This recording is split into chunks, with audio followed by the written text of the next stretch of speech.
Bueno, muy buenos días a todos. Es un gusto saludarlos, que nos volvamos a encontrar en un contexto tan complejo como el que sigue viviendo la humanidad, pero con la ilusión de que poco a poco hemos ido, y sobre todo dándole muchísimas gracias a la ciencia, hemos ido logrando dominar parcialmente este virus.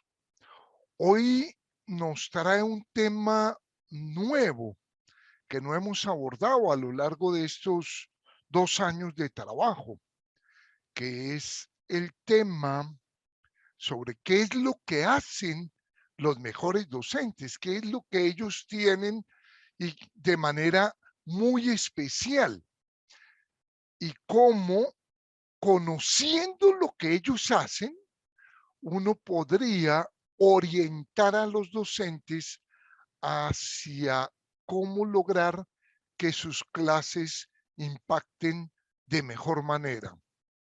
En el día de ayer nos reunimos con los rectores, tuvimos una asistencia muy buena de los rectores vinculados a este programa, porque la Secretaría citó a todos los rectores y aprovechamos la ocasión para oírlos y ver cómo vamos consolidando este proyecto en su cuarta fase, que recién inicia. Y volvemos a reunirnos con los rectores el lunes después de Semana Santa a las 8 de la mañana. Entonces, todos ya lo saben. Hoy también tenemos una sesión adicional, que es la que nos va a dar Andrés Felipe Gil, a quien le damos la bienvenida, que él está hoy manejando toda la parte tecnológica. Bienvenido, Andrés Felipe, es un gusto que te vincules a este programa, y él a las 10 de la mañana va a dar una sesión adicional para los que tengan alguna dificultad de entender cómo funciona, dónde encuentran, cómo maximizar Moodle, porque este programa le va a dar muchísimo peso a Moodle. Estamos preparando tenerles unos materiales muy completos, todos los proyectos del año pasado que se presentaron en la Secretaría, proyectos que presentaron en otras regiones, conferencias anteriores, videos, entrevistas explicativas sobre la temática de este año, que es la temática del desarrollo del pensamiento. Hoy voy a iniciar con esta reflexión de Heidegger, que me parece crucial, crucial. Él se hace esta pregunta: ¿por qué enseñar es más difícil que aprender? Este es un libro de él sobre una serie de conferencias en torno al desarrollo del pensamiento. Y él decía, hace ya 77 años, que la diferencia no estaba en que los docentes tuvieran que tener mucho conocimiento, sino que la diferencia, y esto es muy original, y esto es muy importante, estaba en que lo que hace el que enseña implica hacer que el otro aprenda. Y esto es crucial porque de alguna manera la primera revolución pedagógica que hay que dar es pasar de una educación focalizada en el enseñar a una educación focalizada en el aprender. La tarea de un docente no es enseñar, es, como dice Heidegger, hacer aprender. Entonces, de poco sirve que uno diga, bueno, yo ya lo expliqué porque mi responsabilidad no es decir las cosas, sino que quien me escucha las entienda. No hemos dado esa revolución de que el foco no esté en enseñar. Cuando un docente dice no voy a poder ver todo el contenido, está preocupado por el enseñar, no por el aprender. Cuando un docente dice me preocupa mucho que el 20% de los alumnos no hayan entendido, está preocupado por el aprender. La segunda revolución cognitiva, desde el punto de vista pedagógico, consistirá en cuando ya el énfasis no esté en el aprender, sino en el desarrollar. De alguna manera, estas charlas que hemos venido dando van hacia esa segunda transformación pedagógica. Yo hoy les voy a pedir una cosa, que todos los que nos están escuchando en este momento piensen en un maestro que los haya impactado cuando eran estudiantes, en un maestro que ustedes recuerdan, evocan con muchísimo cariño, admiración, que uno toda la vida lo marcó. Algunos de ellos son los responsables de por qué nosotros nos volvimos docentes. Y la idea es que esos docentes generaron un impacto a muy largo plazo y por eso todavía lo recordamos. Pero les voy a pedir que al mismo tiempo hagan el ejercicio contrario. También piensen en un maestro que odiaron como estudiantes, que se angustiaban cuando iban a clase con ellos, que produjeron bloqueos, angustia, desesperanza, que nos hicieron sentir muy mal, que humillaban a los estudiantes.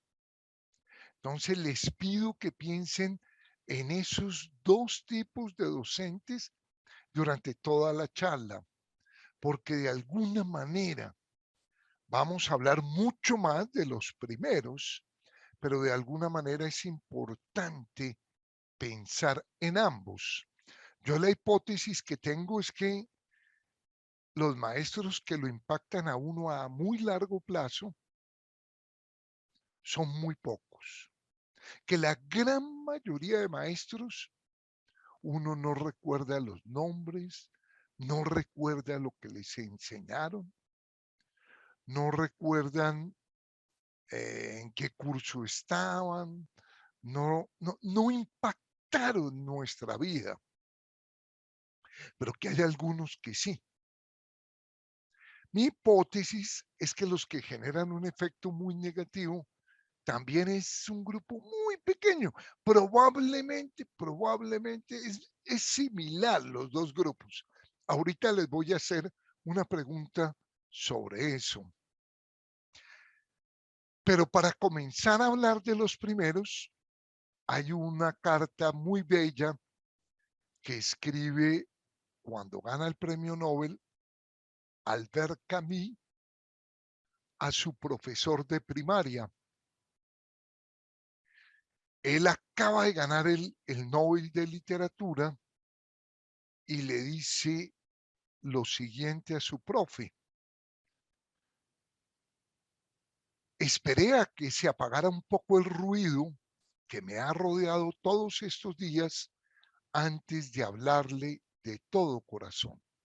He recibido un honor demasiado grande que no he buscado ni pedido, pero cuando supe la noticia, pensé primero en mi madre y después en usted. Sin usted, sin la mano afectuosa que tendió al niño pobre que era yo. Sin su enseñanza y su ejemplo, no hubiese sucedido nada de todo esto. No es que dé demasiada importancia a un honor de este tipo, pero ofrece por lo menos la oportunidad de decirle lo que usted ha sido y sigue siendo para mí, y de corroborarle que sus esfuerzos, su trabajo y el corazón generoso que usted puso en ello continúan siempre vivos en uno de sus pequeños escolares, que pese a los años no ha dejado de ser su alumno agradecido. Lo abrazo con todas mis fuerzas. Es muy bella la carta, es algo muy interesante como uno sigue siendo alumno de esos grandes maestros. Todos, yo creo, afortunadamente los hemos tenido.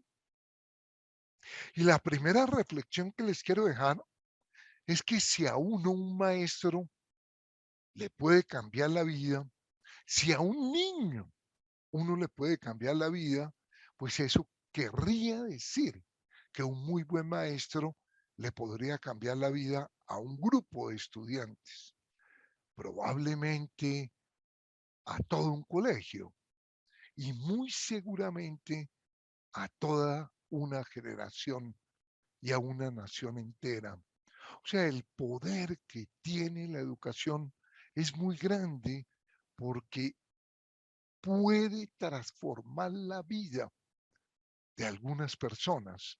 Y es muy interesante ver cómo ese impacto, en algunos casos, sobre todo en los muy positivos, permanece a lo largo de la vida. Primera característica que se encuentra en los docentes de alto impacto.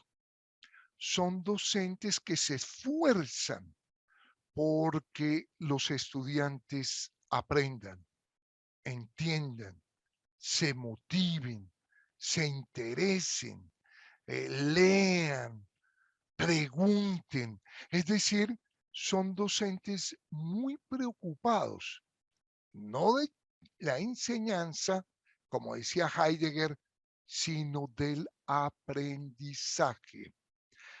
El término que usa Feuerstein para caracterizar esta característica de los docentes es la intencionalidad.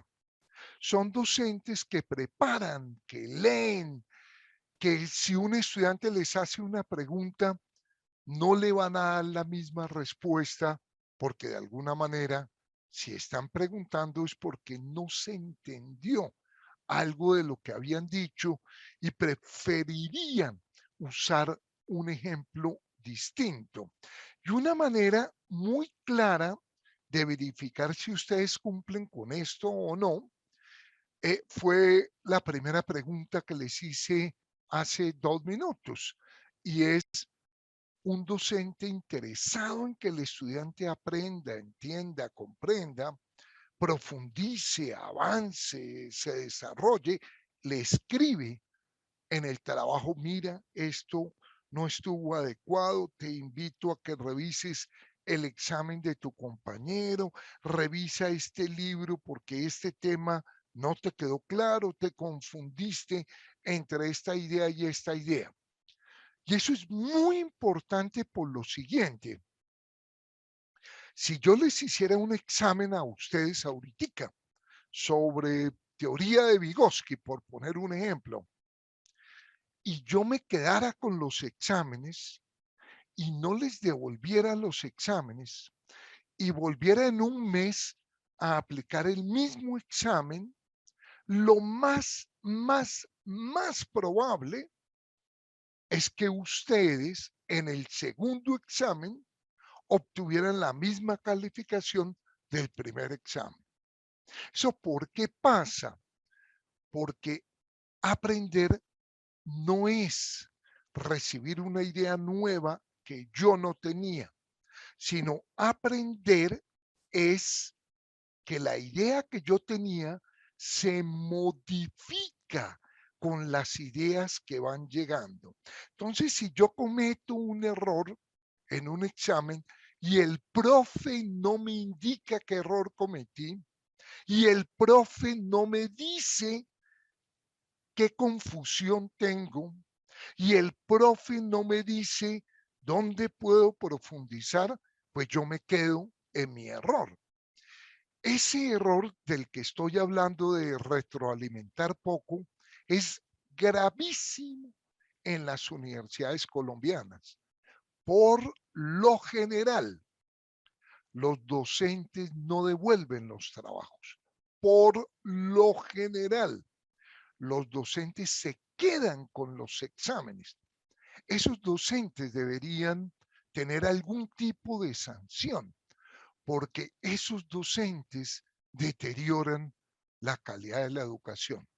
También, y esta es una frase que afortunadamente se dice cada vez menos, pero de todas maneras hay docentes que la pronuncian. Cuando un docente se siente bien, destaca, resalta que a él no le aprueban los estudiantes. Cuando un docente dice a mí, solo me aprueba el 30% de mis estudiantes. Esa frase debería estar prohibida en educación. Esa frase y esos docentes, pues son docentes que deterioran la calidad de la educación. Esos docentes no han entendido la idea inicial que puse de Heidegger. No, el papel mío no es enseñar. El papel mío es que mis estudiantes aprendan. Por lo tanto, lo que están diciendo esos docentes es que ellos no cumplen con la tarea de la docencia. Ellos no están logrando que los estudiantes aprendan. Sería algo análogo a que un médico dijera, a mí se me muere el 70% de los pacientes que yo atiendo. Imagínense un médico que pusiera eso en su publicidad. Los invito a venir a mi consultorio. A mí se me muere el 70% de los pacientes. Pues estaría diciendo que es muy mal médico, pero que se vanagloria de lo mal médico que es, como pasa en este caso. El docente que destaca que a él no le aprueban los estudiantes, muy mal docente, porque esa es la tarea de un docente, pero para completar se vanagloria de lo mal docente que es él. ¿Qué hacen estos docentes? Involucran. ¿Cómo involucran a los estudiantes? Fundamentalmente, ellos enviando preguntas, ellos generando un contexto en la clase de duda, de reflexión, de discusión, de comentario. La clase no está exclusivamente en el docente, sino que el docente genera un espacio para que se comente, analice, pregunte, dude.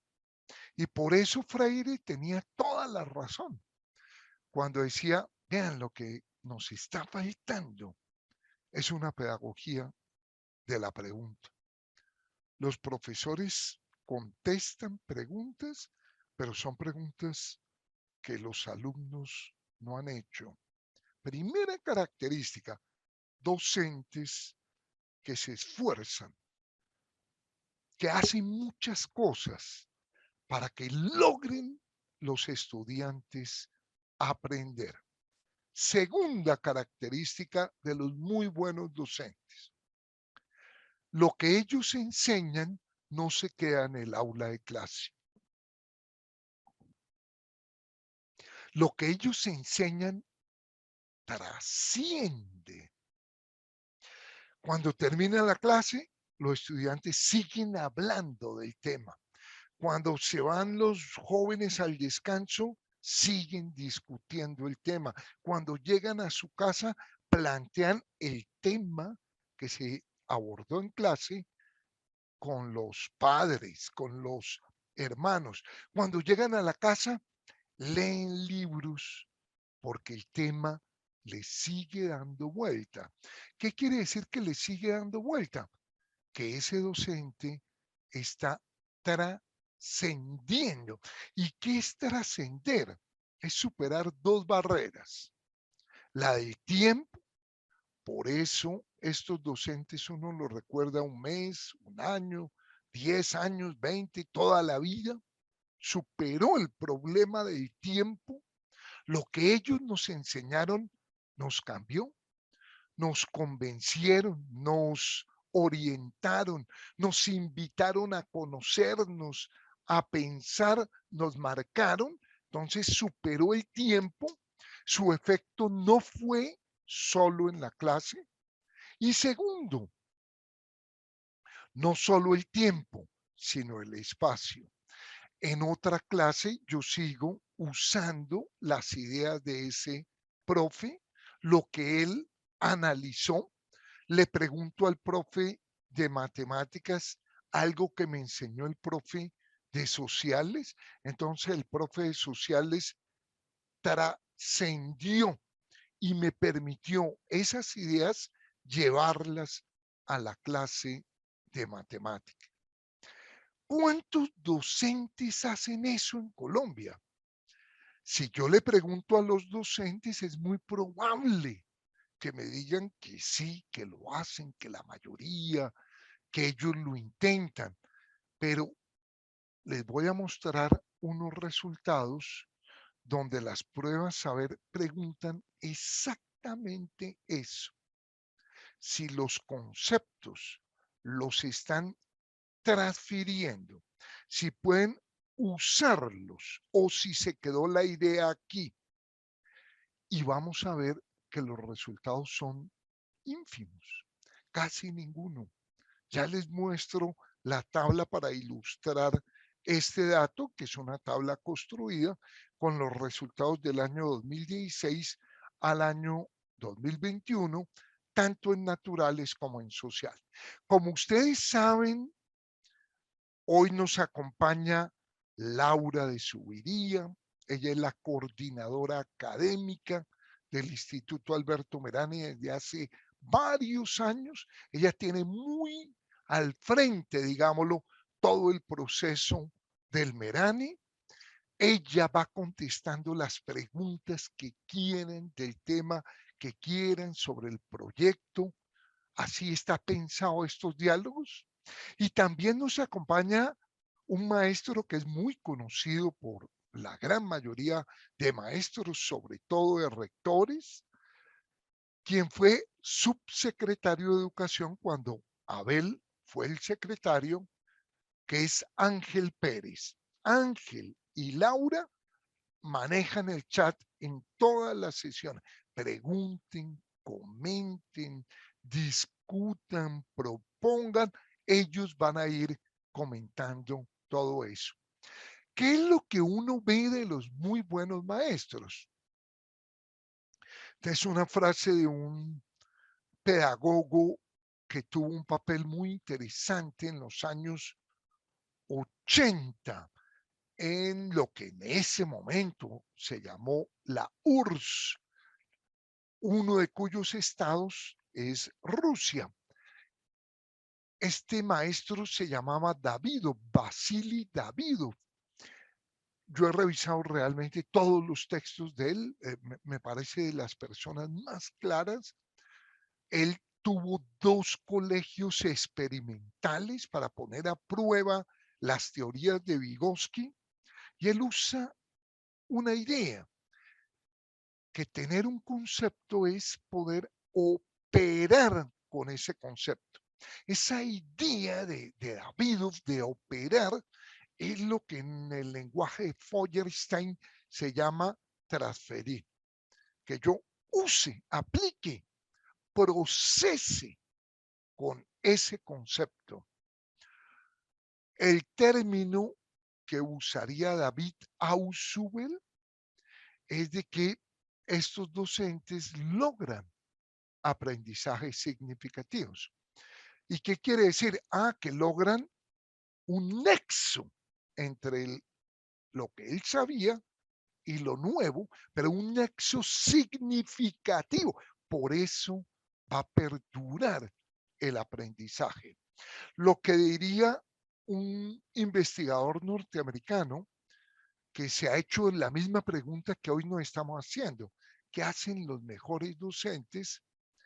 Es que estos docentes profundizan, reflexionan, están muy poco preocupados del dato, están muy poco preocupados de lo más específico y están preocupados es de un impacto más a largo plazo, más trascendente. Por eso los docentes y los colegios que le asignan mucho peso a los aspectos formales, que usted no trajo el tenis, que el pelo suyo está muy largo, que por qué se puso el arete, desvían la educación de su sentido, realmente. Por eso el docente, muy preocupado en llenar tableros, impacta muy poco porque el niño no aprende así, porque el niño solo aprende cuando su interés lo capta el maestro, cuando su pregunta se la resuelve la clase. Y por eso una educación muy dedicada al detalle, al dato, que Cristóbal Colón fue en tal momento, que fue 1492, que los barcos se llamaban, que la altura es tal, pues eso no queda. La mente no fue diseñada para retener los datos. Para eso son buenísimos los celulares. Para eso es buenísimo una grabadora. No, la mente retiene conceptos, ideas generales. Si yo les pregunto cuál fue la tercera palabra que hoy yo dije, o la quinta, o la octava, pues ninguno de ustedes se va a recordar, porque eso es tan impertinente. El problema es que la escuela le dio muchísimo peso a los datos y descuidó los conceptos. El problema es que la escuela le ha dado mucho peso a los aprendizajes y ha descuidado los aprendizajes de carácter significativo. Este teórico polaco, Bauman, se refiere a la pregunta de cuál es el propósito de la educación y dice que era, es y siempre será preparar a los jóvenes para la vida. Y que por eso el papel de la educación es la apertura de la mente, la reflexión, la, el pensar nuevas ideas, nuevos proyectos, el abrirle a uno un mundo de posibilidades y no lo contrario, que la escuela no nos debe cerrar las ideas, sino dejarnos más libremente pensar. Yo podría agregar, ojo, no solo de la mente, también del corazón. También la escuela obliga a que nosotros entendamos que vivimos en un país con 1000 problemas, que muchos de los jóvenes sufren mucho, que muchos tienen hambre, que muchos no pueden comer 3 veces al día. Y eso también es parte de la educación, formar individuos más comprometidos con la sociedad, más transformadores, más solidarios, más empáticos. O sea, no solo la mente, pero hasta donde vamos, también la mente. Lo que uno ve es que con estos docentes permanecen los aprendizajes. Si yo le enseño a un estudiante que el símbolo químico del cloruro de sodio es NaCl, El problema que tiene ese aprendizaje es que como es muy particular, yo no puedo llegar a la casa a discutir que el símbolo químico del cloruro de sodio es NaCl. Yo no salgo de la clase a discutir con mis compañeros por qué el símbolo químico es NaCl. Esos conocimientos tan específicos no se pueden transferir. Y como la escuela le ha dado mucho peso a estos conocimientos, pues en general lo que se hace en los colegios no se transfiere. Los estudiantes tienen un símbolo muy duro, muy complejo, que es cuando termina el año, botar el cuaderno. Es un rito durísimo contra el sistema educativo. Lo que le están diciendo los estudiantes al profesor, al rector y al sistema educativo es que lo que usted me enseña no trascendió en la vida. Es que lo que usted me enseña no lo puedo usar por fuera. Y que lo único que yo puedo hacer es esperarme hasta el examen.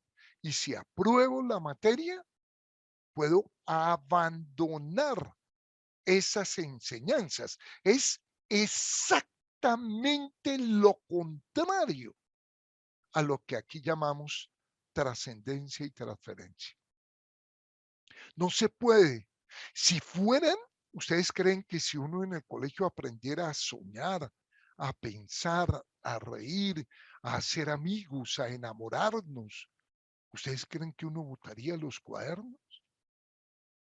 Pero ese rito de botar los cuadernos, yo lo sigo viendo muy frecuentemente entre los docentes. Y yo aplaudo a los docentes, a los estudiantes, perdón. Y yo aplaudo porque esos estudiantes tienen más claridad pedagógica que los docentes. Lo que nos muestran los estudios es que los docentes que impactan trascienden y transfieren lo que han enseñado. Lo que nos muestran los estudiantes que botan los cuadernos es que lo que se enseña en buena parte de los colegios, por buena parte de los maestros, no trasciende, no se puede transferir. Esta tabla fue construida, la construimos con Laura para ver qué está pasando en la educación en Colombia en los últimos años. Y nos muestra el nivel 3, el amarillo, si los conceptos quedaron claros o no. En este ejemplo, ciencias naturales. En ciencias sociales es idéntico el resultado. Pero la vuelvo a traer porque el verde es qué tanto están los estudiantes en capacidad de operar con los conceptos, de ponerlos en uso, que es lo que llama saber nivel 4. Y ustedes pueden ver que prácticamente ningún alumno puede operar con los conceptos, que en el año 2016 era el 2,5 y que en el año 2021 era el 1,9, o sea, fracasamos. Es un nivel muy reducido de estudiantes el que está transfiriendo un concepto de un campo a otro. Todas las pruebas PISA son hechas para ver fundamentalmente lo que llama saber el nivel 3 y el nivel 4. PISA tiene una ventaja sobre las pruebas saber y es que tiene 6 niveles, entonces permite un nivel de diferenciación mejor de qué pueden hacer y qué no pueden hacer los estudiantes. ¿Cuántos estudiantes no comprendieron los conceptos? cerca del 80%. No los comprendían. ¿Por qué? Porque ese es el nivel 3 y solo el 21 está en el nivel 3 y solo el 2 está en el nivel 4. Entonces la transferencia de los conceptos es bajitica. Es muy probable que los docentes nos sobrevaloremos qué tanto lo que estamos enseñando lo pueden transferir. Es muy probable, porque estas pruebas que lo evalúan con mucho cuidado dicen que casi ninguno.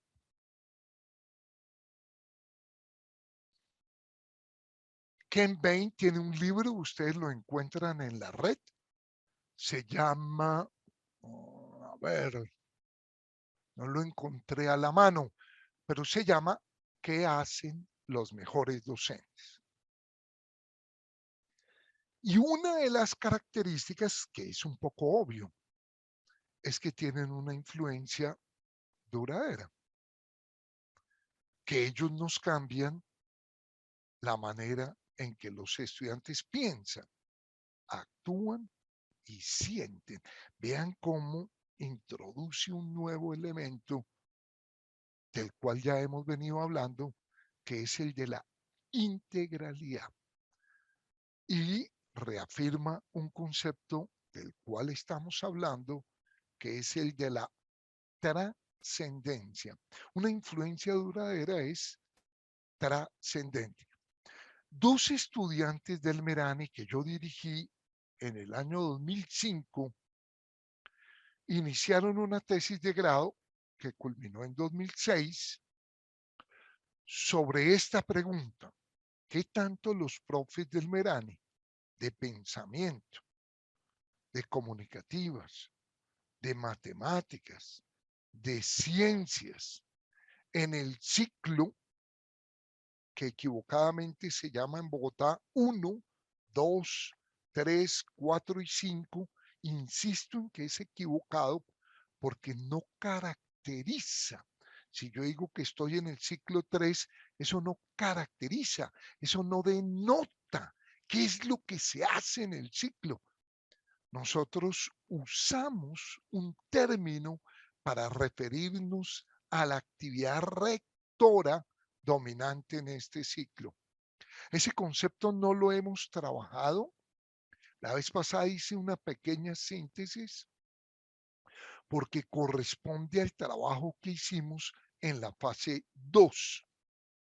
Sin embargo, el grupo de docentes que llegó a este proyecto nuevo, que no estuvo en la fase 2 ni en la 3, es grande, la mitad. A esos docentes les vamos a preparar 3 sesiones para que los conceptos que hemos trabajado, para que la experiencia que tuvimos, pues puedan acercarse, puedan entender el diálogo que llevamos, porque vamos usando una serie de conceptos que podrían no ser claros. Alguien que nunca haya estado trabajando con nosotros, si yo le digo proceso de pensamiento, le digo BINA, o le digo ciclo proyectivo, o le digo lectura contextual, podrían ser conceptos muy poco claros. Para avanzar en esos conceptos, les pedimos la lectura del documento 1 que escribimos en la fase 1 de este proyecto en el mes de junio, julio y agosto del año 2020, en plena iniciando la pandemia. Ahí escribimos 3 material, sobre todo el número 1 y 2. Una profe que lleva con nosotros muchísimo tiempo y probablemente yo la apoye en algún momento, ella y yo, pero fundamentalmente ella va a tener 3 sesiones los 3 miércoles después de Semana Santa para que todos los que lleguen puedan ir aclarando. Yo con mucho gusto voy a una sesión solo a contestar preguntas del texto que hayan leído. Es un texto muy sencillo, muy didáctico. Lo leen y vamos a la sesión a responder las preguntas. La pregunta que yo les hago es esta: ¿cuánto tiempo duran los aprendizajes en sus alumnos? Porque el estudio que hicieron estos estudiantes del Merani 2005 y 2006 nos mostró que en pensamiento los aprendizajes se quedaban, que en competencias comunicativas los aprendizajes duraban. Prácticamente no lo podemos saber, pero al cabo de un año estaban muy cercanos. Se había perdido muy poquito. Estaba en un 90% de lo que les habían enseñado sus profes de pensamiento y comunicativa, pero que en ciencias se caía notablemente. Eso nos llevó a revisar el currículo de ciencias en el año 2007, hace 15 años. Por lo tanto, los invito a que hagan estudios como ese. Aplíquenle la misma prueba a sus estudiantes 2 meses después, 6 meses después, un año después. Y ojo, si les va mal a los estudiantes, no es responsabilidad de los estudiantes, sino de ustedes.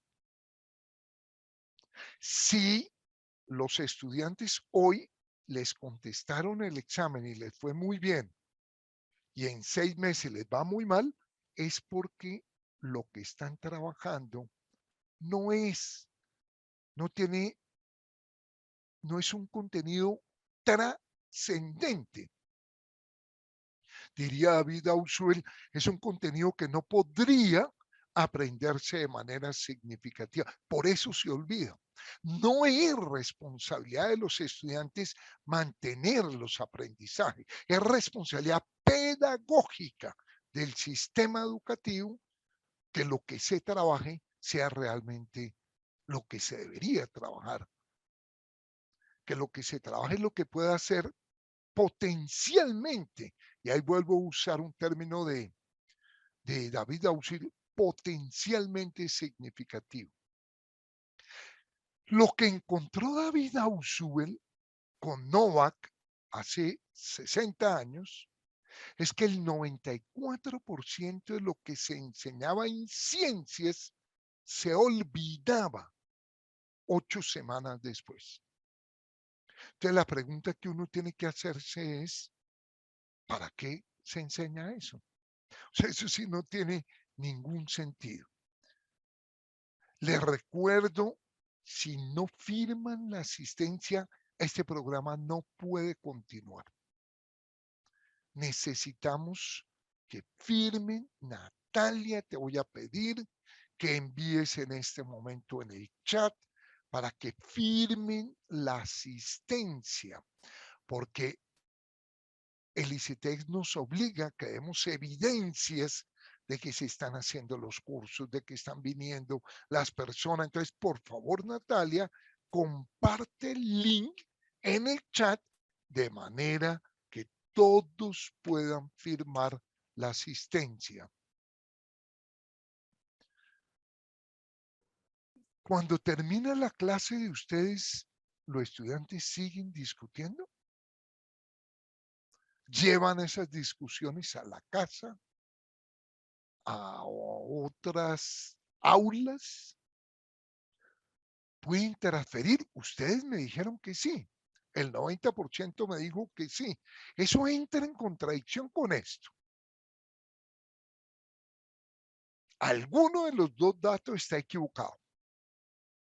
Porque si ustedes me dicen que el 90% sí lo hacen, ¿por qué nos dice saber en ciencias naturales y en ciencias sociales que no? Y en comunicativas es más grave el problema. Y en matemáticas es muchísimo más grave el problema. Porque en matemáticas lo que nos dicen los resultados PISA es que el 66% de los estudiantes no ha entendido nada en los primeros 10 años. O sea, matemática del área más preocupante desde el punto de vista de aprendizaje significativo, desde el punto de vista de trascendencia, desde el punto de vista de transferencia. Vamos a poner un primer video. Andrés Felipe, si eres tan amable. Este video yo lo puse el año pasado, pero es una hermosura. Es un libro, es un video que dura tal vez un minuto. Les pido que lo sigan con mucho cuidado. Y lo traigo no por lo que habla, que es bellísimo. Lo traigo es para escuchar a un gran profesor, que es Carl Sagan. Es tal vez de los profes que a uno más lo impactan a lo largo de la vida. Siempre hay algunos. Yo tuve la fortuna, por ejemplo, de ser alumno del maestro Nicolás Buenaventura. Él fue profe del Merani, es de mis honores que él haya sido profe durante varios años. Y son profes que hacen preguntas nuevas, reflexiones nuevas, y hay frases de Nicolás, varias ideas de Nicolás que hoy yo todavía recuerdo. Nicolás murió. En homenaje a Nicolás pusimos el nombre de la biblioteca del Merani, se llama Nicolás Buenaventura. Y veamos otro gran maestro que muchos hemos sido alumnos de él, pero como dura un minuto hay que estar muy pendiente de la reflexión. Y como es un video bajado de la red, pues la calidad no es muy buena. Por favor, mucho cuidado. Adelante, Andrés Felipe.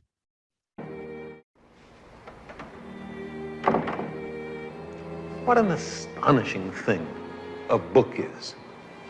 It's a flat object made from a tree with flexible parts on which are imprinted lots of funny dark squiggles. But one glance at it and you're inside the mind of another person. Maybe somebody dead for thousands of years. Across the millennia, an author is speaking clearly and silently, inside your head, directly to you. Writing is perhaps the greatest of human inventions, binding together people who never knew each other, citizens of distant epochs. Books break the shackles of time. A book is proof that humans are capable of working magic, and this room is filled with magic. Es muy difícil que a uno una reflexión tan hermosa como la que acaba de mostrar Carl Sagan se le olvide a lo largo de la vida. Es muy difícil poder estar en la mente de alguien. Cuando un joven lee, tiene de profe a Carl Sagan, a Galileo, a Copérnico, a Marx, a Newton, a Hegel, a David Ricardo. En realidad, leer es intercambiar mis ideas, mis angustias, mis deseos, mis esperanzas, con las de los grandes hombres que han construido la humanidad. Por eso me parece que si hay un ejemplo de un docente en el mejor sentido de la palabra, podría ser Carl Sagan. ¿Cómo puede a uno explicarle en un minuto qué es lo que es un libro? ¿Cómo puede mostrar que gracias a este que podría ser el mayor invento de la humanidad, podemos dialogar con personas que no conocemos, que vivieron en otra época, que hablaron otros idiomas, que vivieron en otras culturas y aún así poder intercambiar mis ideas con las de él. Entonces, si alguien genera un impacto a largo plazo, es aquellos que se atreven a escribir, a dejar plasmadas un poco sus reflexiones, como este maestro Carl Sagan. Ya les hablaba de ciencias y de naturales y nunca me cansaré de mostrar que el problema es muchísimo más grave en competencias comunicativas o en matemáticas. Muchísimo. Esta es la tabla que yo publiqué en El Espectador con los resultados del país. Ustedes ven cuántos logran una lectura crítica, 0,9 en el país. Y cuando les preguntamos a los docentes en Bogotá, ¿se puede lograr la lectura crítica en primer grado? Muchos nos dicen que sí. Imagínense, no la hemos logrado después de trabajar 80 maestros en el grado noveno y muchos docentes creen que se puede lograr en el grado primero. ¿Bogotá está mejor que el país? Sí. No es el 0,9, sino es el 3% los que llegan a lectura crítica, pero es muy bajo, muy bajo. ¿Bogotá está mejor que el país? Sí. El país nos dice que la mitad no entiende nada de lo que lee, nada. Uno no sabe cómo llegaron al grado noveno. En Bogotá ese porcentaje baja al 31%. ¿Es un mejor resultado el de Bogotá? Sí, sin duda. Y eso es muy importante, pero sigue siendo un grupo muy bajo el que lee. Por eso todo el año pasado estuvimos trabajando en torno a estas competencias. Por eso en la siguiente sesión comenzamos a retomar cómo serían estas competencias comunicativas para cada uno de los ciclos. Esta es una tarea pendiente en la educación. Los niveles de consolidación de la lectura son muy bajos, los niveles de consolidación del pensamiento son muy bajos y los niveles de consolidación de las competencias socioafectivas también son muy bajas. Natalia, yo te puedo pedir que copies de esta presentación ese link que está ahí abajo para que lo compartas y también que lo subamos al aula Moodle, porque esta es una página, yo he seguido a estos dos autores desde hace muchos años, los he citado, yo los cité en un libro escrito hace 20 años a estos dos autores, particularmente a Waldseiner. A él lo cité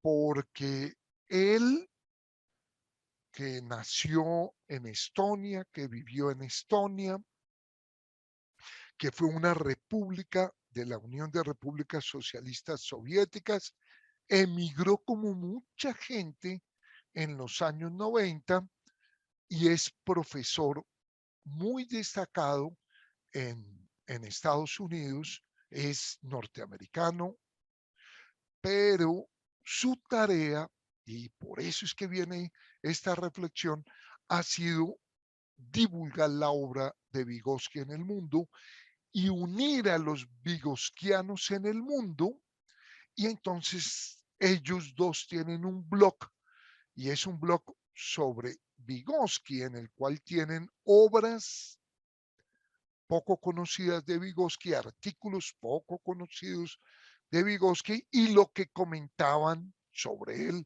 otros vygotskianos, uno que nos parece clave y que para el Merani ha sido decisivo, como Leontiev, porque él construye el concepto de actividad y ese concepto de actividad va a ser desarrollado después por otro, que es el Konin, y ese concepto nosotros lo vamos a desarrollar al construir el concepto de ciclo del desarrollo. Y esta frase me parece que es impactante. Un niño que ha dominado la herramienta cultural del lenguaje nunca será el mismo niño.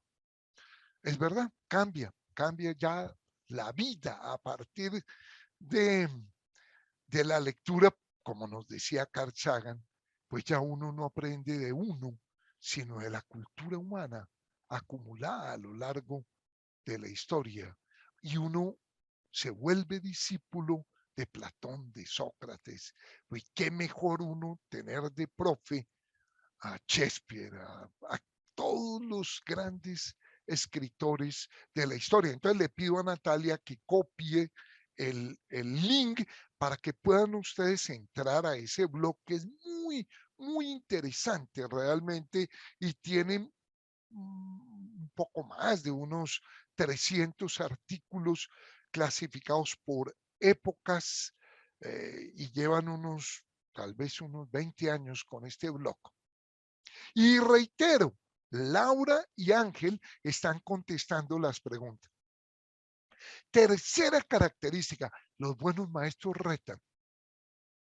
Los buenos maestros, a uno le toca esforzarse.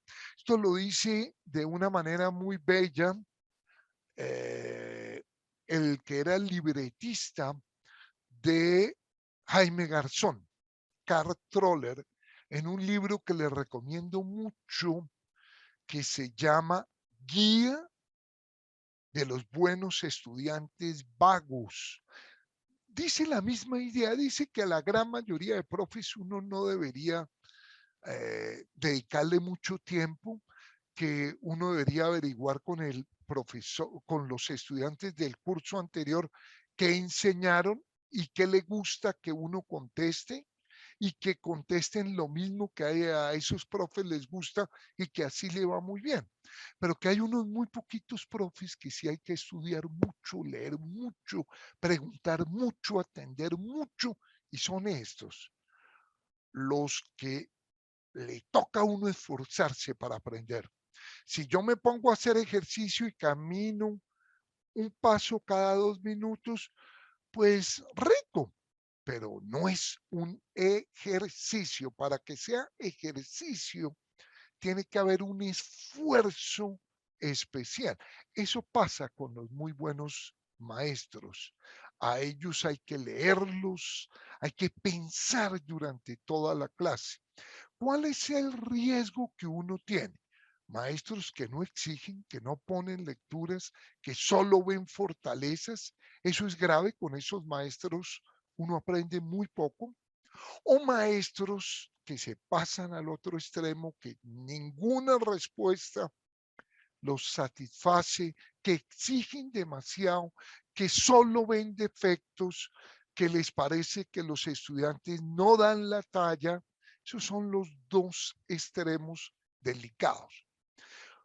Aquí vamos a usar un término de Vygotsky, que es la zona de desarrollo que tienen los estudiantes en este momento, la zona de desarrollo real o efectivo, la zona de desarrollo próxima que está un poco adelante, pero la zona de desarrollo que ya está muy adelante de los estudiantes.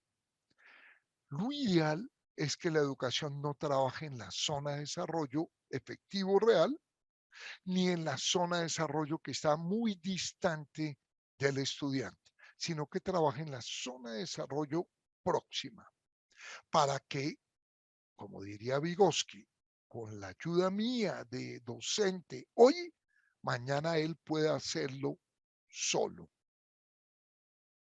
Si los estudiantes a usted le dicen, no entiendo, profe, es porque ustedes trabajan muy por encima de la zona de desarrollo próxima de los estudiantes. Si los estudiantes con frecuencia les dicen, no, eso es obvio, es muy claro, no habría ninguna pregunta, es muy probable que ustedes estén trabajando en la zona de desarrollo real.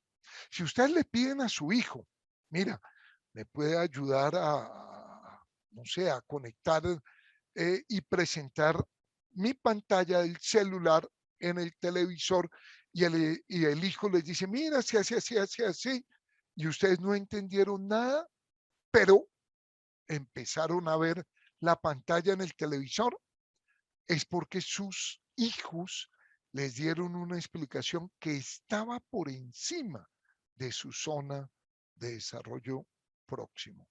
Los buenos docentes no hacen ni quedarse en la zona de desarrollo efectiva, ni estar muy por encima de la zona de desarrollo de los estudiantes, sino trabajan un poquito adelante para que con la mediación de ustedes, con la mediación de la cultura que ustedes representan, los estudiantes puedan entender lo que después podrán entender y podrán hacer de manera independiente.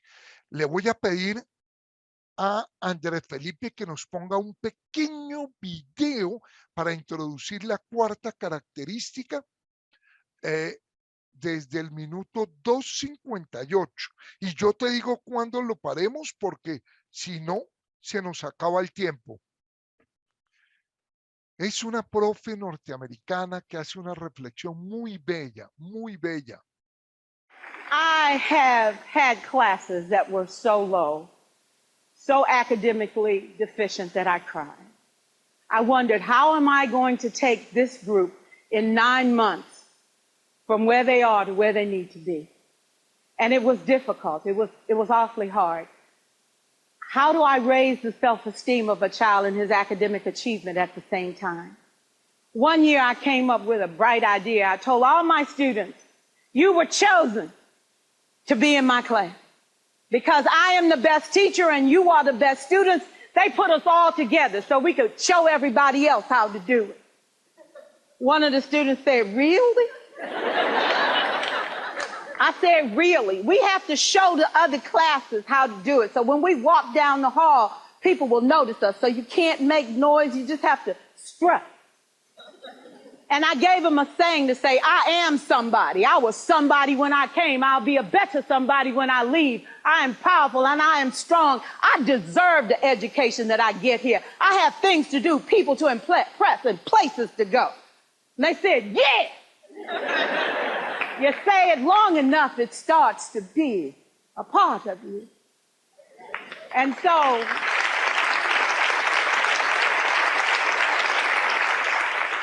I gave a quiz, 20 questions. Student missed 18. I put a +2 on this paper and a big smiley face. He said, Miss Pearson, is this an F? I said, yes. He said, then why'd you put a smiley face? I said, because you on the roll. You got 2 right, you didn't miss them all. I said, and when we review this, won't you do better? He said, yes, ma'am, I can do better. You see, -18 sucks all the life out of you. +2 said, I ain't all bad.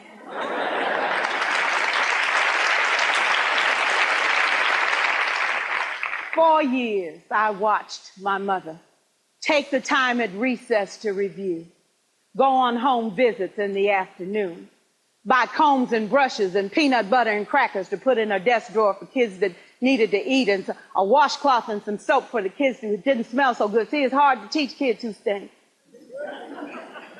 And kids can be cruel. And so she kept those things in her desk, and years later, after she retired, I watched some of those same kids come through and say to her, you know, Miss Walker, you made a difference in my life. You made it work for me. You made me feel like I was somebody when I knew at the bottom I wasn't. And I want you to just see what I've become. And when my mama died 2 years ago at 92, there were so many former students at her funeral. It brought tears to my eyes, not because she was gone, but because she left a legacy of relationships that could never disappear. Can we stand to have more relationships? Absolutely. Will you like all your children? Of course not. And you know your toughest kids are never absent. Never. You won't like them all, and the tough ones show up for a reason. It's the connection. It's the relationships. And while you won't like them all, the key is they can never, ever know it. So teachers become great actors and great actresses. And we come to work when we don't feel like it. And we listen to policy that doesn't make sense. And we teach anyway. We teach anyway because that's what we do. Teaching and learning should bring joy.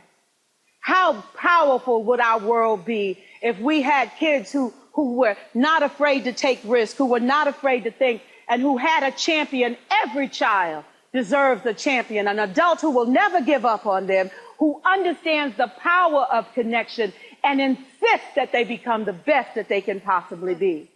La cuarta que hemos encontrado en estos maestros. Ahora, Natalia, te pido que compartas este link. Me parece una reflexión muy bella sobre un concepto fundamental en educación, cómo los maestros tenemos que cuidar el autoconcepto del niño y cómo podemos tener un impacto o muy positivo o muy negativo.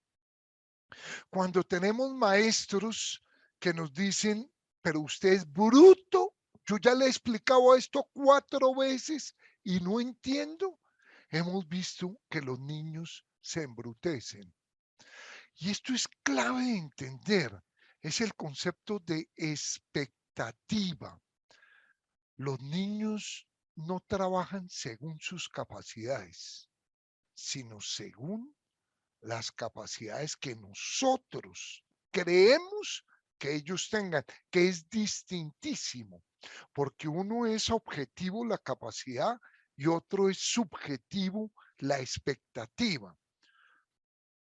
Si Brasil, pongo aquí de ejemplo, en el próximo mundial, que es ya, del cual vamos a ver apoyando a Ecuador, apoyando ojalá a Perú, porque no pudimos nosotros ir, pero si Brasil queda de cuarto en la Copa Mundo, destituyen al técnico. Pero si Ecuador queda de cuarto, pues hacen fiesta nacional por 15 días. Es que todo se evalúa según las expectativas. Nosotros seleccionamos niños por criterios de capacidad. Así surgió el Merani, hasta que concluimos que había sido una decisión equivocada. Y ese fue uno de los puntos de ruptura entre pedagogía conceptual y pedagogía dialogante, entre la Fundación Alberto Merani y la Fundación Instituto Alberto Merani. Y nosotros nos convencimos de que los niños llegan lejos no porque tienen capacidades, sino porque tienen maestros que los hacen sentir capaces a esos niños. Y este es un concepto crucial en la educación, el efecto Pigmalión. ¿Por qué les fue bien a nuestros estudiantes en los años iniciales? ¿Porque tenían capacidad? No, porque recibieron un efecto Pigmalión muy grande de la institución. Y cuando recibimos, ya desde hace 22 años, niños de todas las capacidades, sus resultados fueron mucho mejores. Mientras que antes solo trabajamos con los que tenían una capacidad muy alta, pues se nos demostró, pudimos demostrar que las capacidades no son las que determinan los balances de los estudiantes.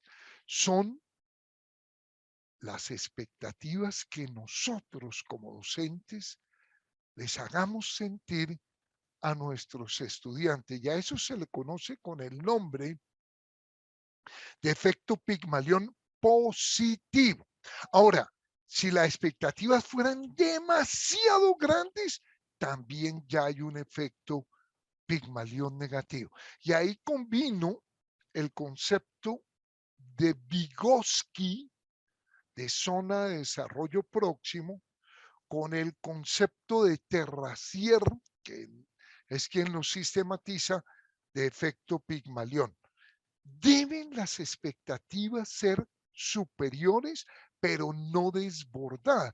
Si ya yo como padre o como profe creo que mi alumno o mi hijo va a ser un premio Nobel, a eso sí le genera una carga, un peso muy alto, que es lo que vimos nosotros en los años iniciales. Ya puede bloquearme ya una expectativa demasiado desbordada. Pero en Colombia lo que encontramos es que en general falta efecto Pigmalión positivo. Maestros que hagan creer, que convenzan a sus alumnos de que pueden llegar lejos. Maestros que les digan que si luchan pueden llegar a la universidad, que si trabajan duro pueden transformar la vida de ellos, de sus familias. Esa expectativa en los últimos años se ha deteriorado mucho en los jóvenes colombianos y eso es muy triste y muy grave. Quinta característica: los grandes maestros no están concentrados en contenidos particulares, sino en grandes competencias, en competencias más generales como las que estamos trabajando en este proyecto. En 2021, lectura; en 2022, pensamiento; y en 2023, competencias socioafectivas. En la sesión anterior yo sinteticé este concepto, por lo tanto hoy apenas le puedo dar una pintadita. Las competencias impactan el desarrollo, cambian las maneras de pensar, sentir y actuar de los individuos. Por eso ha sido tan grave la pelea de los organismos sindicales del magisterio contra una idea que, bien entendida, que entendida desde una acepción ligada al desarrollo humano, tal como lo planteó Amartya Sen, que entendida desde la perspectiva del desarrollo histórico-cultural, tal como lo planteó Vygotsky, son una muy buena oportunidad para transformar la escuela. Las competencias, por definición, impactan nuestras estructuras y para poder hacerlo tienen que abordar distintas dimensiones, son integrales, tienen que enfatizar los aspectos más generales, tienen que entender que uno va consolidando, no es algo que yo le transmita y usted lo tiene, sino que yo, la lectura, no es que yo aprendí a leer y ahora lea, sino que yo voy pasando a niveles de lectura cada vez más complejos, yo voy pasando a niveles de pensamiento cada vez más complejos, yo voy pasando a niveles de comprensión de sí mismo y de los otros cada vez más complejos, tal como evalúa PISA, tal como evalúa Prueba Saber, pero así no evaluamos los maestros. Los maestros no decimos usted está en nivel 1, 2, 3, sino decimos 3,8, 4,5, y eso es una ilusión y eso es equivocado desde el punto de vista del desarrollo. Y así no se da el desarrollo. El desarrollo no es lineal, no es acumulativo, no es gradual, da saltos, tiene reestructuración. También decíamos que las competencias tienen que tener en cuenta los contextos y que implican aprendizajes flexibles. Y que hay dos grandes tipos de competencias: las transversales, que son las que trabajamos en este proceso de acompañamiento, y las específicas, que son las que tienen ustedes que abordar en cada área. Y que una tarea, y ese sí es el documento 2, es leer el documento 2 donde mostramos cómo desarrollar lectura, pero en matemáticas o en sociales o en educación física. Cómo desarrollar pensamiento, pero en matemáticas, en ciencias naturales, en cada una de las áreas. Pero no son aptitudes las competencias, no son habilidades, no son destrezas, porque entonces dejarían de ser integrales. Las aptitudes casi no se desarrollan, las habilidades son muy específicas. Una sexta característica es que los grandes maestros enseñan a pensar. A eso pues no me detengo porque ese va a ser el trabajo de todo el semestre.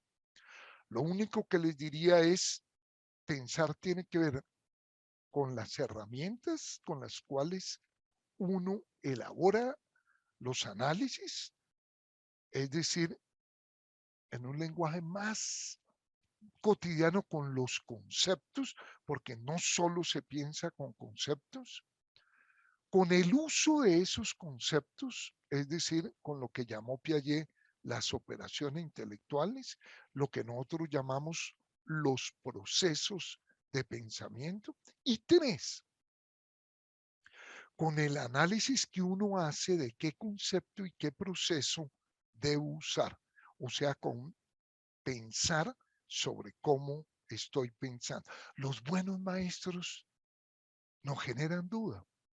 Los buenos maestros nos invitan a dudar. Los buenos maestros no dan verdades y así es, sino que uno queda con la necesidad de seguir pensando. Y pensar y dudar están muy relacionados. Y la ciencia no existiría sin la duda. Y las verdades absolutas, los dogmas, son la antítesis del pensamiento. Albert Einstein decía algo que es muy pertinente para un docente. Si uno como docente no puede explicar algún concepto de una manera tan sencilla como lo hacía el maestro Nicolás Buenaventura, tan hermosa y clara como lo hace o lo hacía Carl Sagan, es porque uno no lo entiende bien. Como el tema de la metacognición y del pensamiento lo vamos a trabajar, pues no me detengo. Sin embargo, les dejo una gran duda. El año pasado les aplicamos una prueba que este año vamos a aplicar en unos días. Es una prueba para ver qué tan claros están los conceptos que vamos trabajando. Y hubo un resultado que nos generó a nosotros muchísima duda. Los docentes mayores no tenían más claros los conceptos de transformación pedagógica, de ciclo, de desarrollo, de innovación, que los conceptos más jóvenes. Y los profes que llevaban más tiempo en un colegio tampoco tenían mayor claridad. Eso es grave, porque eso quiere decir que permanecer en la docencia, en el mismo colegio y en el mismo ciclo, no va consolidando los conceptos. Más grave, cuando estudiamos esto a nivel nacional, encontramos que permanecer un docente en el mismo ciclo y en la misma área por mucho tiempo deterioraba la calidad de las enseñanzas que ese docente generaba. Lo encontramos en este proyecto y lo encontramos mucho más grave a nivel nacional en una investigación que hicimos hace muchísimo tiempo, cuando el gran maestro Jaime Niño Díez, uno de los pocos ministros que realmente sabía de educación durante el gobierno de Ernesto Samper, fue ministro, ahí fue viceministro Abel Rodríguez. Cuando hicimos ese estudio, llegamos a esa muy grave conclusión. Y la última que hoy yo alcanzo, porque en cualquier instante va a ingresar Edna para saludar, tiene que ver con la pasión. Los buenos maestros contagian. Si ustedes llevan un bebé a una sala cuna y en la sala cuna están todos los bebés llorando, ese bebé empieza a llorar. Se contagia el llanto. Pero estudios sociales han encontrado que si dos jóvenes están riendo y se suben a un bus y siguen riendo. Al cabo de un rato, los que están en el bus comienzan a sonreír. Eso que pasa con las emociones pasa en el aula de clase. Cuando un docente llega y dice, vean, me han dicho que ustedes son el peor grupo, que son insoportables, que nadie quiere trabajar con ustedes, ya hay un choque. Y ya el impacto va a ser negativo en ese grupo. Pero cuando llega un maestro, estilo, hay una serie de televisión de Netflix muy recomendable para los docentes, que es Merlí. Cuando llega un docente que motiva, pues contagia. Lo que hemos encontrado de por qué algunos docentes generan pasión y generan interés es que tienen dos características. Una, ellos son personas apasionadas, hablan con pasión, les entusiasma, les interesa el tema, leen sobre el tema, profundizan sobre el tema. Y dos, esos docentes están motivados por los estudiantes, están preocupados por los estudiantes. Le preguntan al muchacho cómo se siente, sabe quién es el estudiante, de quién está enamorado, qué le gusta en la vida. Y hemos encontrado que cuando el docente está motivado por el estudiante y por el tema, eso es lo que genera, eso es lo que contagia, eso es lo que impacta. Por lo tanto, estos docentes cuidan y promueven el interés. Lo contrario es cuando el docente le dice a los estudiantes, este tema es aburridísimo, yo no hubiera querido trabajarlo, a mí me tocó, estoy muy cansado, pues inmediatamente genera lo contrario. eh, Poco interés, aversión, apatía, aburrimiento. Y pues son docentes donde el estudiante dice, uy, ¿cuánto tiempo falta? ¿A qué hora se acaba esta vaina? ¿Cuándo son las vacaciones? La pasión tiene un riesgo y el riesgo es que sea excesiva y que conduzca al fanatismo. Y eso sí es lo contrario al pensamiento. Hay que defender la libertad de cátedra sin duda, pero hay que entender que la libertad implica que el que toma la decisión es el estudiante, que el buen maestro enseña a dudar, que el buen maestro da las herramientas para que sea el estudiante, el que él piense por él mismo, él libremente tome las decisiones. Por eso traigo esta reflexión de Octavio Paz. Si uno no ve, la ceguera ideológica nos impide ver, pero la ceguera ideológica impide pensar. El fanático no piensa. El dogmático no piensa. El dogmático se cree poseedor de la verdad. Y si él se cree poseedor de la verdad, como dice Stanislao Zuleta en un texto obligatorio para todo maestro, el elogio de la dificultad. Si tuviéramos el link, Natalia, sería una maravilla. Yo lo tengo en mis redes y lo he divulgado muchas veces.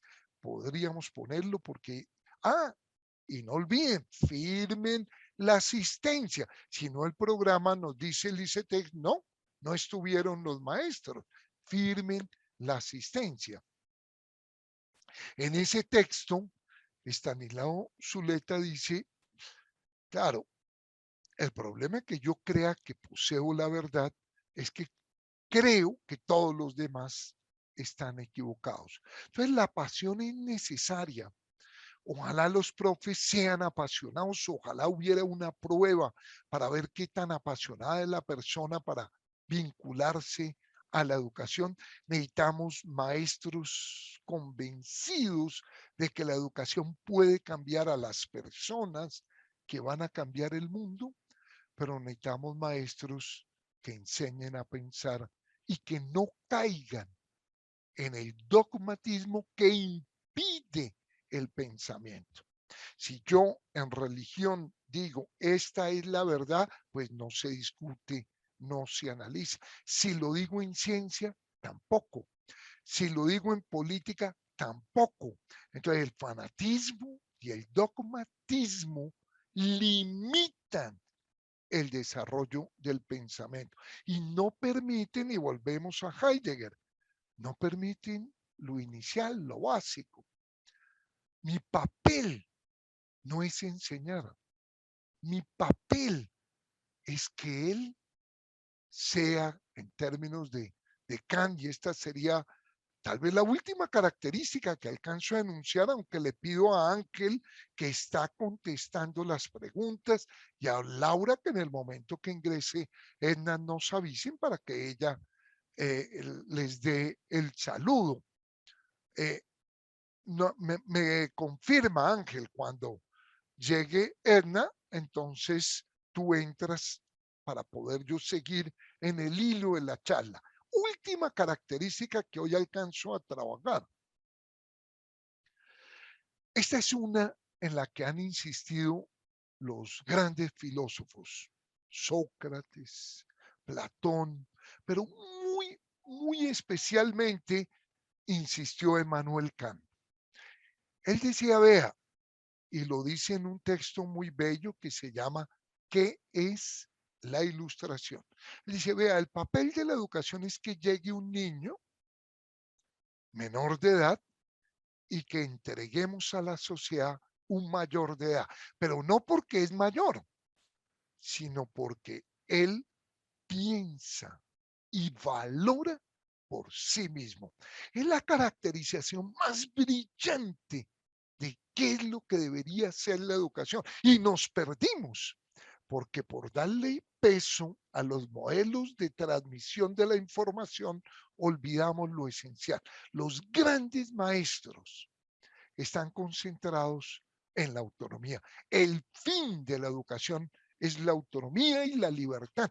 Por eso había que rechazar contundentemente la propuesta del partido de gobierno de limitar la libertad de cátedra. No, necesitamos lo contrario, que los estudiantes piensen con criterio propio, decidan, juzguen, participen, voten, elijan de manera independiente, pero que les demos las herramientas para que puedan hacerlo.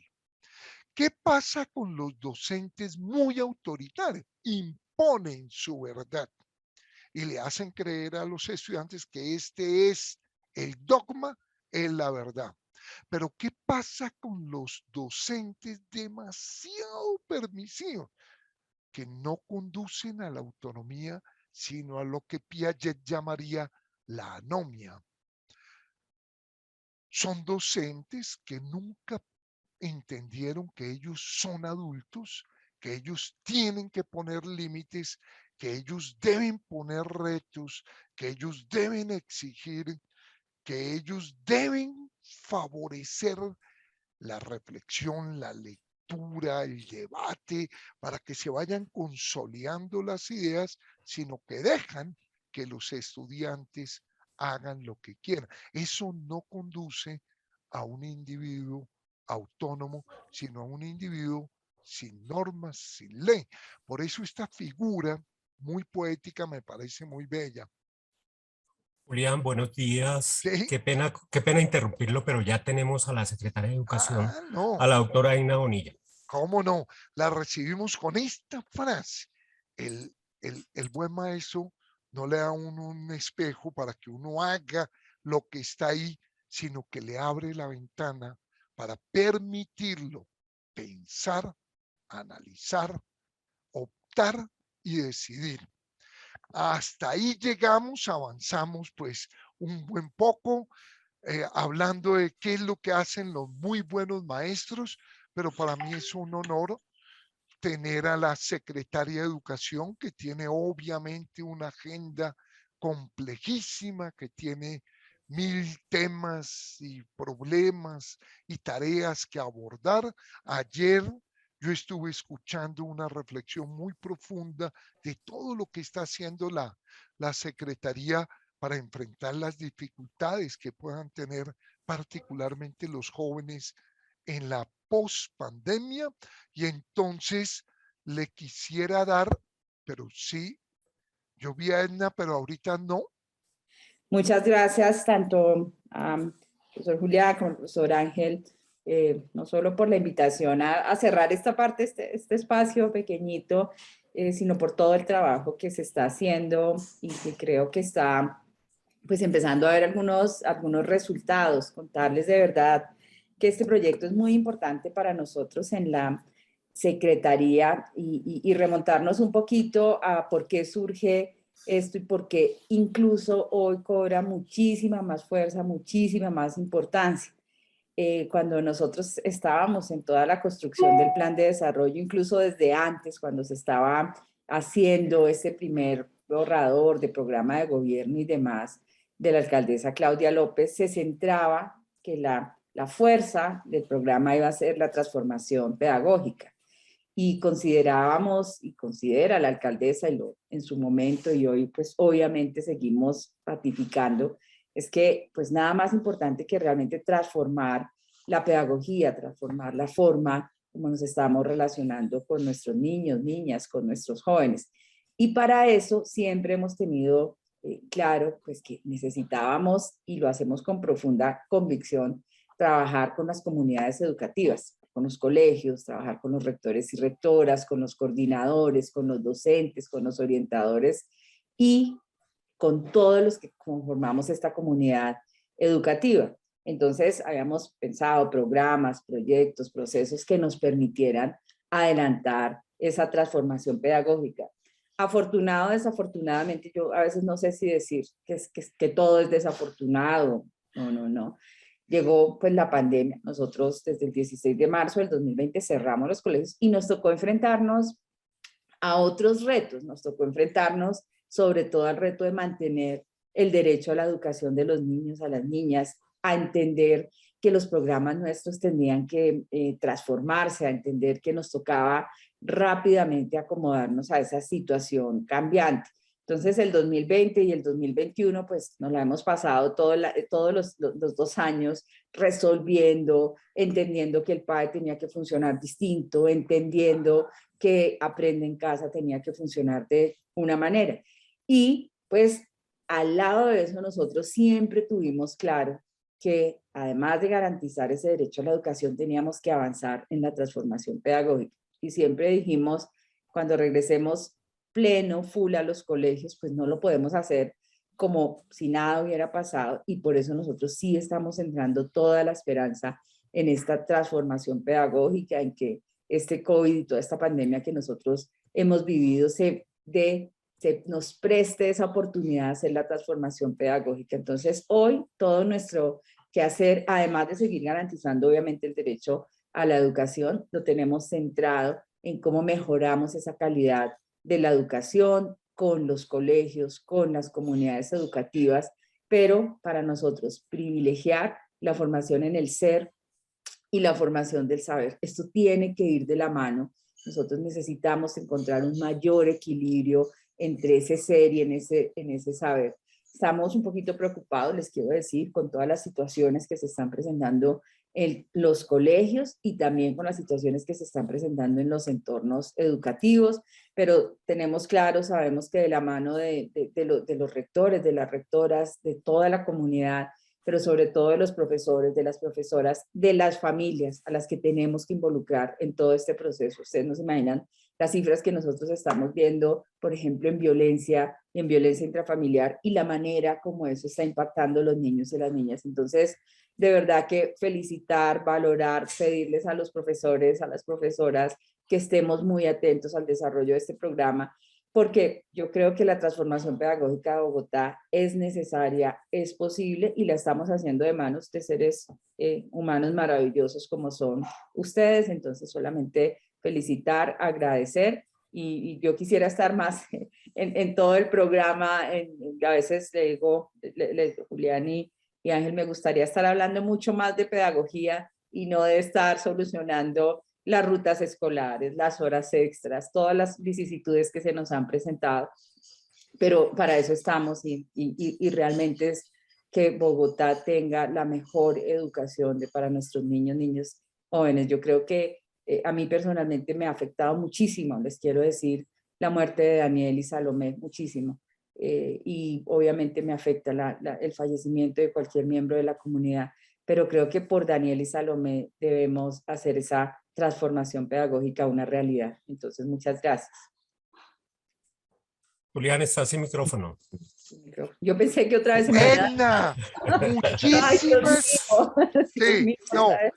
Edna, muchísimas gracias. Sabemos de tu agenda, sabemos de la enorme responsabilidad, pero también conocemos tu liderazgo para que todos los que aquí están, todos los rectores, todos los colegios, aportemos a la solución de los problemas.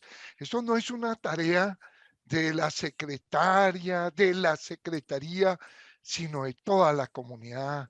La sociedad tiene que empoderarse, porque muchos de los problemas de violencia que estamos viendo es porque vivimos en un país muy violento y una sociedad que ha sido demasiado permisiva con la violencia. Y muchos de los problemas se originan en las familias, por lo tanto cuenta con todo nuestro apoyo.